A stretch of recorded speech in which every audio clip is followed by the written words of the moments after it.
Well, hello and welcome to my channel, Matthew Spriggs Home and Garden. For today's video, we're out in the garden.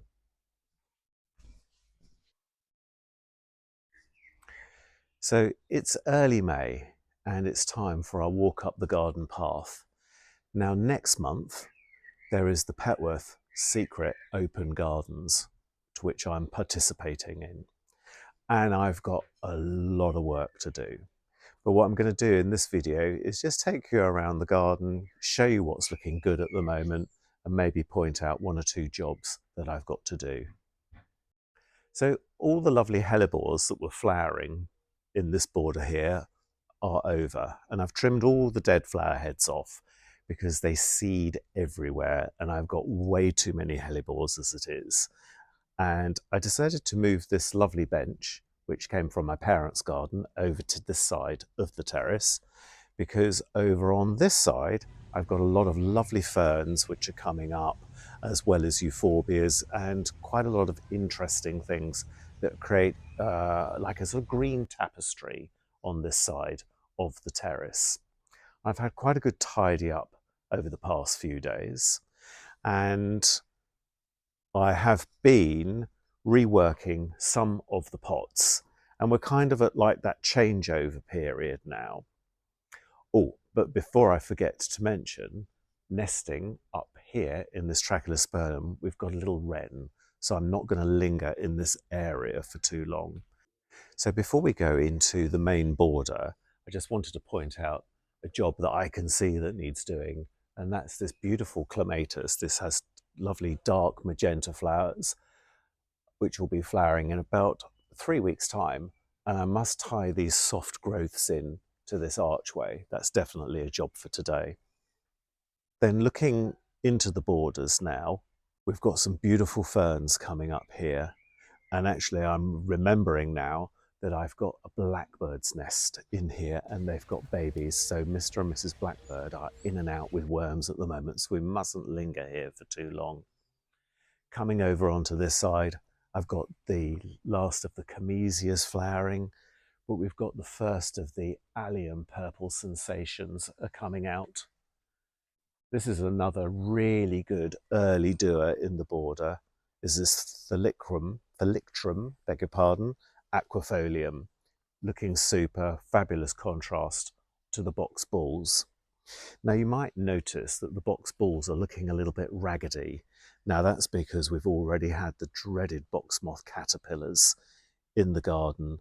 I did spray them with a biological control a couple of weeks ago, and then it's also another job today is to reapply this biological control to all of the box hedging and topiary in the garden. Now I've got a few roses in the border, and this is the first one to come out. This one's called For Your Eyes Only. It's fabulous for pollinators because it's a single flower, which makes it easy for them to access the pollen. And I've got maybe like a total of 4 roses, so not a lot of roses in this garden.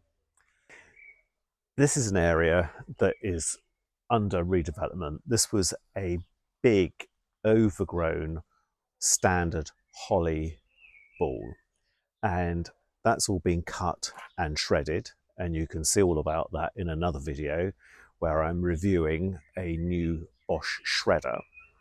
So that's all been shredded up to make compost. So I need to dig this out so that we can get this replanted, looking good for June. Now we're going into what I like to call the woodland border.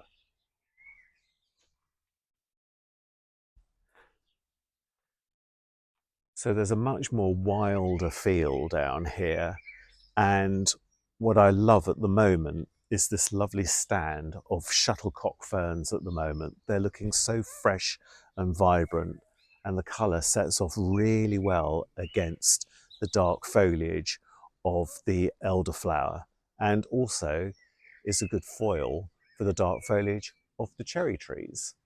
Now these are finished blooming now, and we'll be able to show you a picture of what they looked like. They're covered in most beautiful candy floss pink flowers.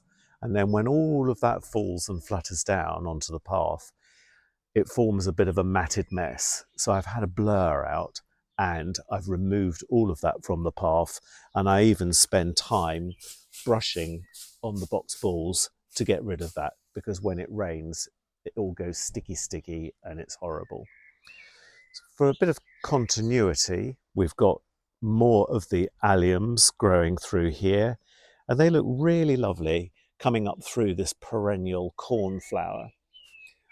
Now I've got a few, I kind of, at this end of the garden, I let it do its own thing quite a bit. And what I've got up here rather randomly is some lovely Welsh poppies. And I can see there is actually a bit of weeding to be done, but I'll get round to that. Moving on down now, here is another elder, and this is a beautiful one with finely dissected foliage.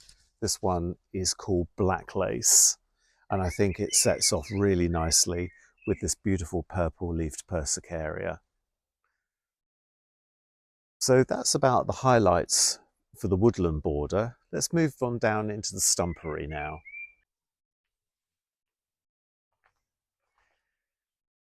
Now this is one of my favourite pieces of the garden, and I only created it maybe about 6 years ago.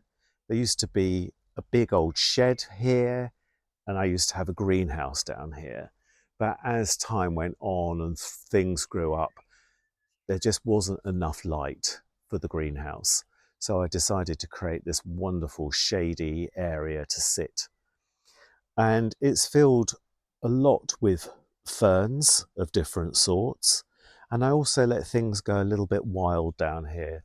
So for instance, these foxgloves that are here and all of the forget-me-nots are all self-seeders. But interspersed with this, I've added various ferns, and this really pretty silver painted fern is one of my absolute favourites.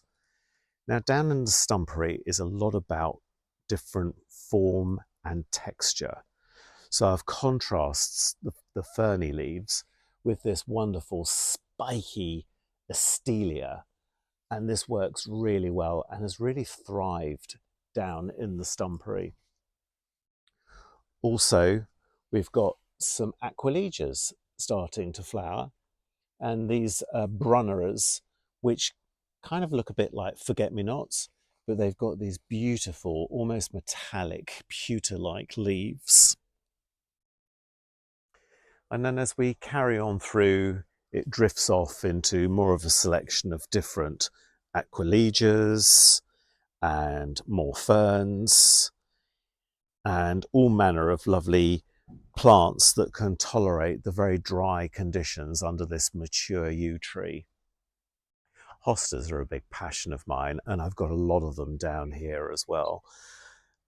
I've got a good selection here, and I've chosen them, and they get rearranged from time to time so that they contrast in colour, texture, and leaf size, and that works really well. And I'm very lucky that I have next to no slug or snail damage in the garden. I have Mr. and Mrs. Blackbird, who seem to be busy all the time, and it seemed to have got a nice little ecological balance here. So slugs and snails, not a problem for me in the garden. So now I'd like to show you the latest addition to this area of the garden. This is a lovely old weathered terracotta pot, which I inherited from my parents' garden. And I've planted this selection of ferns in, which I treated myself to from Westdean Gardens. Now, they can probably only stay in here for about a year or so because I think they'll outgrow the pot. But I just thought it would be a lovely contrast to have some more ferny foliage here alongside with the hostas. So that concludes this month's walk up the garden path. And of course you can come and visit the garden on the 7th of June, as the garden is open as part of Petworth's Secret Gardens trail. And we're going to put a link to that below. And all of the money and proceeds for this goes to the most wonderful local charity. Thank you for watching today's video, And if you have any comments, just post those below. It would also help the channel hugely if you could like and subscribe, and we look forward to seeing you in the next video.